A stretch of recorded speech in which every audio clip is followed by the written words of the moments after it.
A paz do Senhor, meus amados irmãos, graças a Deus por mais essa rica oportunidade que o Senhor nos concede, meus irmãos, de estar trazendo aqui uma lição, um comentário bíblico para os irmãos. Amém? Nesta feita, desde já, queria agradecer a confiança do nosso pastor Roberto José dos Santos, nosso presidente, como também a do nosso superintendente, nosso evangelista Renato Torres. E também agradecendo a equipe de comunicação da igreja pelo cuidado aqui conosco. Amém, meus irmãos? Nesta feita, meus irmãos, hoje, neste dia especial, vamos estudar a lição de número 10, quando tem por título A Última Defesa de Jó. Sabemos que esse trimestre estamos estudando a lição que tem por título A Fragilidade Humana e a Soberania Divina, o sofrimento e a restauração de Jó. Uma lição, meus irmãos, muito rica, a qual temos a oportunidade de estudar esse trimestre. Falando de sofrimento, tem sido para nós um período muito difícil com essa pandemia que estamos atravessando. Muitas pessoas perderam entes queridos, muitas pessoas perderam seus empregos, muitos empresários viram os seus sonhos ali sendo fechados, muitos chegaram à falência. Então, se encaixa esse trimestre, essa lição perfeitamente. Lembrando que Deus é o nosso socorro. Foi o socorro de Jó e também é o seu socorro. Mas temos que aprender. E muitas vezes aprendemos de forma difícil. Aprendemos também com as situações difíceis que sobrevêm à nossa vida. Então, nessa lição, neste trimestre, nessa lição de hoje, vamos ver que há esperança. Há esperança para mim, há esperança para você. E a nossa esperança, ela é Jesus Cristo. Amém, meus irmãos? A leitura bíblica em classe, não dá para a gente ler, para a gente ganhar tempo, mas se você puder em casa acompanhar depois e ler, você vai entender. Se encontra no livro de Jó, a começar do capítulo 29 até o versículo 15, depois Jó 30, do primeiro versículo ao quinto versículo, e por último, Jó, capítulo 31, do versículo 1 ao versículo 5. É a leitura bíblica em classe sugerida pelo comentarista. O nosso textuário está escrito em Jó 31 e 4, que diz: ou não vê eles os meus caminhos e não conta todos os meus passos? Jó falando nessa oportunidade. E a verdade prática diz o quê? Ao olhar retrospectivamente para o passado, Jó lembra o quanto Deus trabalhou nele.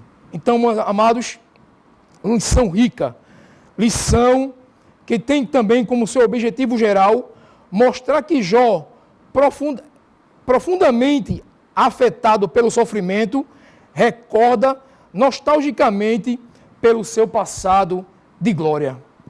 Amados, a lição ela é um pouco nostálgica, né? Traz assim uma saudade de Jó. E muitas vezes a gente sente saudade. Saudade não é algo ruim. Não, saudade não é algo ruim. Saudade, às vezes, faz a gente recordar de coisas boas, como também de coisas más. Mas, contudo, a gente tem que aprender que Deus está em todos os momentos da nossa vida. O primeiro ponto da lição fala quando Jó, ele se lembra, né, do que passou, do que viveu. O segundo versículo do capítulo 29 diz: quem dera ser como eu fui nos meses passados, como nos dias em que Deus me guardava. O terceiro diz: quando fazia resplandecer a sua candeia sobre a minha cabeça, e eu, com a sua luz, caminhava pelas trevas. Jó se lembra, primeiramente, interessante aqui que Jó deixa bem claro que ele não se lembra tão somente do seu poder financeiro, do poder que ele exercia sobre as pessoas, da sua posição social, mas a primeira lembrança de Jó é com relação à sua comunhão com Deus. É um grande exemplo. Enquanto uns só lamentam o que perde financeiramente, o que perde fisicamente, mas Jó aqui, no seu retrato, na sua consciência, e a gente sabe que Deus não o abandonou, mas no pensamento de Jó aqui, ele diz como se fosse abandonado por Deus. Ele se sente dessa maneira, mas ele ressalta e deixa bem claro para nós que o que machucava mais ainda era pensar que Deus o abandonou. Isso nos demonstra a comunhão e a certeza que Jó tinha sobre o cuidado de Deus sobre a vida dele. É tanto, meus irmãos, que Jó fala profundamente, e é um lamento, meus irmãos, quando a gente lê e olha a situação desse homem que foi afetado financeiramente, foi afetado socialmente, foi afetado fisicamente. Que prova? Muitas vezes uma prova vem sobre a nossa vida, é de um lado físico, uma enfermidade. Muitas vezes a prova nos atinge de maneira que pega alguém da nossa família, a gente perde alguém. E muitas vezes a prova vem e nos atinge fisicamente, uma enfermidade. E Jó, infelizmente, recebeu essas provações de uma vez. Em sequência, perdeu seus bens, perdeu sua família e depois a sua saúde. Mas em tudo isso, Jó se manteve íntegro. Jó se manteve no lugar que Deus queria que ele estivesse. E não pode ser diferente na minha vida e na sua vida. Há momentos que vem o sofrimento, há momentos que é dolorosa a situação, mas a gente não pode perder a nossa esperança. Lembrar do que se passou é normal. Eu já disse aqui no começo, em Lamentações, Jeremias 13:21 diz: quero trazer à memória o que pode dar esperança. Jeremias se lembrou no momento de aflição, trouxe à memória no momento de aflição aquilo que lhe daria esperança. E eu lhe pergunto, qual é a sua esperança? Em Hebreus, no capítulo 6 e no versículo 19, a gente aprende que a nossa esperança é Jesus Cristo. Diz o texto que ele é a âncora da nossa alma. Se eu tenho, meus irmãos, essa certeza que Jesus é a minha esperança, eu posso estar passando o que estiver passando, mas eu tenho certeza de como Deus operou no passado, ele vai operar no presente e mais ainda no futuro. O presente de Jó era só lembrança e sofrimento. Chegou um momento na nossa vida que é mesmo assim. A gente muitas vezes não tem uma perspectiva do que vai ser o amanhã. Mas Deus deixa bem claro que ele cuida de nós. Lá em Mateus, no capítulo 6, diz que todas as coisas ele faz. Diz que ele cuida de nós. Diz que é melhor buscar primeiramente o seu reino e as demais coisas vos serão acrescentadas. Jesus sabia da necessidade de cada um. Jesus sabe a sua necessidade. Então ele diz, buscai primeiro o meu reino e as demais coisas vos serão acrescentadas. Eu não quero dizer também, meus irmãos, que é pecado a gente querer o melhor. Amém? Entenda isso, olha, não é pecado você querer o melhor para a sua vida. Não é pecado você querer dar o melhor para a sua família. Você querer um emprego bom, uma casa boa, dinheiro na conta, cartões de crédito, limite no cartão de crédito, chegar a comprar um carro. Não é pecado você querer isso. Mas a partir do momento que eu troco isso pela minha comunhão com Deus, aí que eu peco. Então Jó aqui não se lembrou, não foi uma barganha que Jó fez ao recordar. Mas isso, quando Jó lembrou-se, aumentou a fé de Jó. Jó pensou, poxa, se eu passei, se eu tive, Deus é bom e grande o suficientemente para me dar. E Deus deu. A gente sabe da história de Jó. Isso em outras lições a gente vai aprender. Mas sabemos que chegou Deus chegou na vida de Jó. Amém, meus irmãos? Então, no primeiro ponto da lição, fala sobre isso. Sobre a lembrança do que Jó tinha, do que Jó possuía. Quem era Jó? Um homem que na sua comunidade era conhecido, respeitado. Diz aqui que ele era um juiz. Em alguns textos, quando a gente vai ver, a gente lê e entende que algumas passagens têm alguns termos jurídicos, onde Jó ele tinha autoridade para abençoar, para corrigir, para aconselhar. E agora Jó ele perde tudo isso. No segundo ponto, a gente pode botar como ponto da humilhação, aonde Jó faz comparação com cães, que os filhos dos seus servos, os filhos de pessoas que eram mais novas do que ele, porque ele sabia que pessoas mais velhas tinham autoridade. E Jó deixa claro aqui, no segundo ponto da lição, no primeiro versículo, diz no capítulo 30 e o versículo 1, mas agora se riem de mim os que menos idade do que eu, e cujos pais eu teria desenhado por ser como os cães do meu rebanho. Veja só, meus irmãos, Jó agora, numa situação onde ele tinha poder, e agora se vê numa situação totalmente difícil, esquecido e humilhado por pessoas que ele, no seu ver, na condição social, aquelas pessoas não tinham nada a acrescentar. E aquelas pessoas, ele coloca ainda superior a eles. Jó os bota aqui não como humilhar as pessoas, não. Jó não quer humilhar. Jó não quer dizer que é superior, entendam isso. Que fique bem claro que nesse lamento de Jó aqui, no capítulo 30 e o versículo 1, Jó não quer ser superior na questão de estar por cima, humilhando, não. Mas Jó faz uma comparação, que a sua situação agora era pior do que as pessoas que ele servia. Veja só, meus irmãos. A quem eu ajudava, eu agora sou humilhado por aquelas pessoas. Sou escanteado por aquelas pessoas. Pessoas que antes vinham até mim, pedir socorro, pedir ajuda, hoje escanteiam. Vejam só que ponto chegou a situação de Jó. E diz, no 3, a míngua e fome me delimitaram e reconciliam-se para os lugares secos, tenebrosos, assolados e desertos. Era a condição de Jó agora, sofrendo a humilhação, mas foi necessário.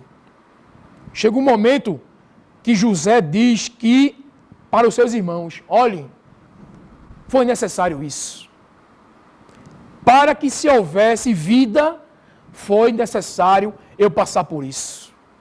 É necessário, meus irmãos. Muitas vezes vinha humilhação, vinha perseguição, vinha zombaria sobre a minha vida e sobre a sua vida. Para que mais tarde a gente aprenda que Deus é soberano e é a peça fundamental da nossa vida. Olhe, eu quero dizer aqui aos irmãos que ninguém quer isso. Ninguém procura isso. Mas se vier sobre a sua vida, ou se você está passando por um período, por um momento de humilhação, entregue a Deus. Faça a vontade de Deus, que diz que tudo passa. Um dia é choro e outro dia é de alegria. Tem um texto bíblico que diz, o choro pode durar uma noite, mas a alegria vem pela manhã. Então, meus amados, no segundo ponto, a gente vê Jó lembrando de quem ele era. E agora, no presente, falando a sua situação. Situação difícil, meus irmãos. Situação tenebrosa. E eu pergunto, quem nunca passou por isso? Quem nunca chegou num momento aonde dizer, mas rapaz, quem era eu? Aonde eu estava e onde eu estou agora? Mas se você está firmado em Jesus Cristo, meu irmão, você vai passar por isso. Pode durar uma noite, mas se lembre que a alegria, ela vem pela manhã. Aqui o ponto central da lição diz, conforme Deus fez no passado, Ele também opera algo novo. Opera algo novo hoje.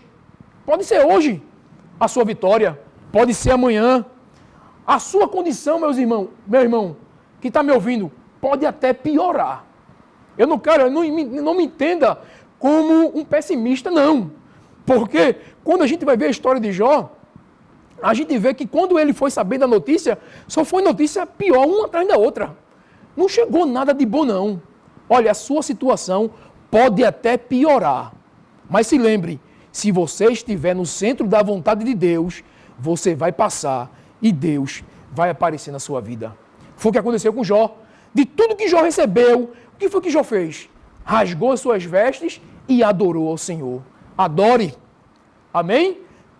Tem um hino que diz que os mais belos hinos e poesias foram escritos em grande tribulação.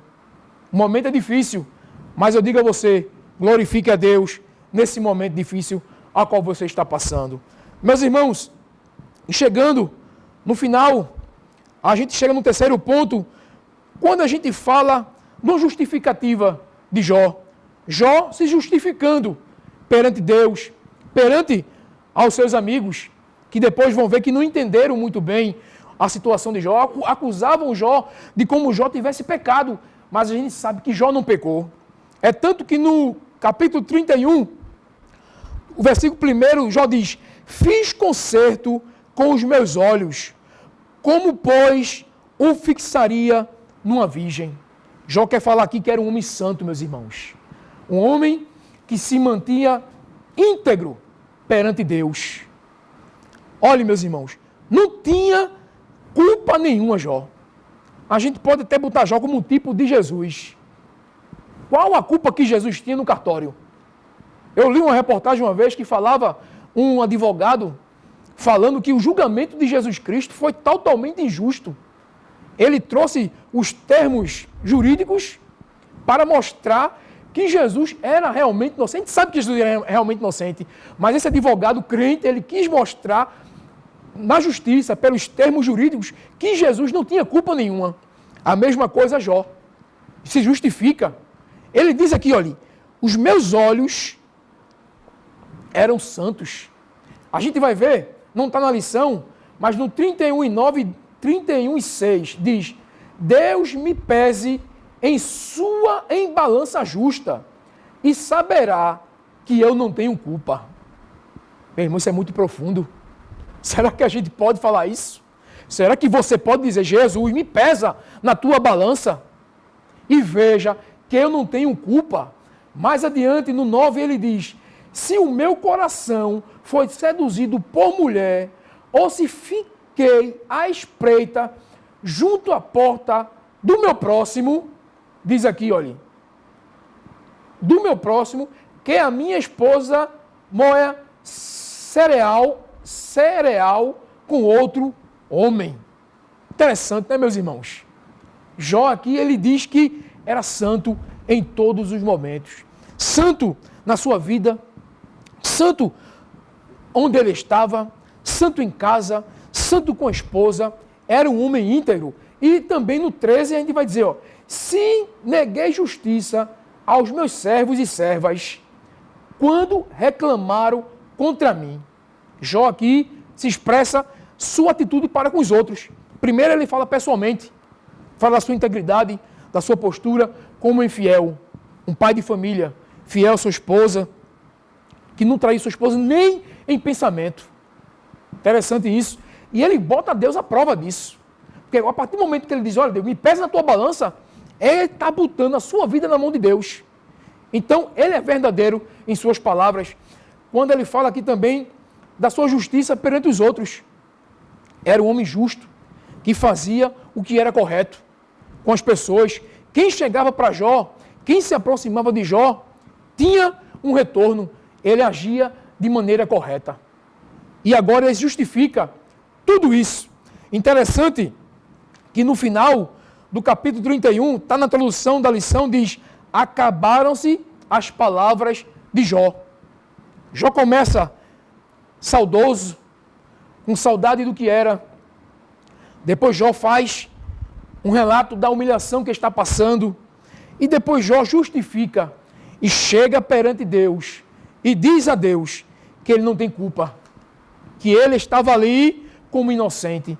E a gente sabe disso, meus irmãos. Muitas vezes, meus irmãos, para que Deus venha agir na nossa vida, a gente tem que perder. Muitas vezes eu tenho até razão, mas às vezes eu deixo a minha razão de lado para que o nome do Senhor seja justificado, seja glorificado na minha vida.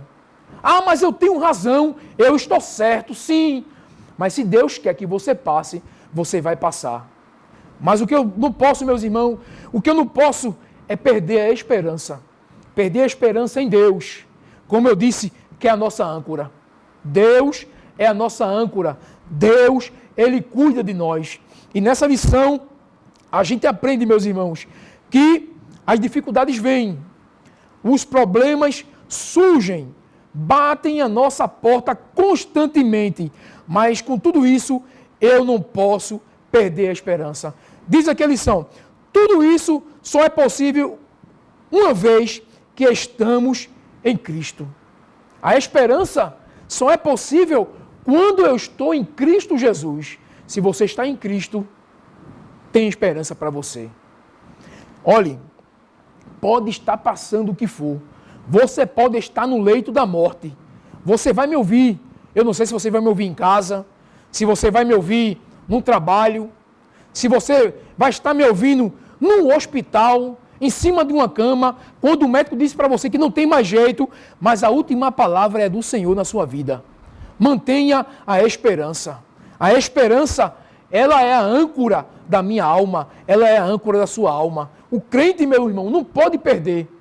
Então, quando você se lembrar do que passou, não se lembre lamentando.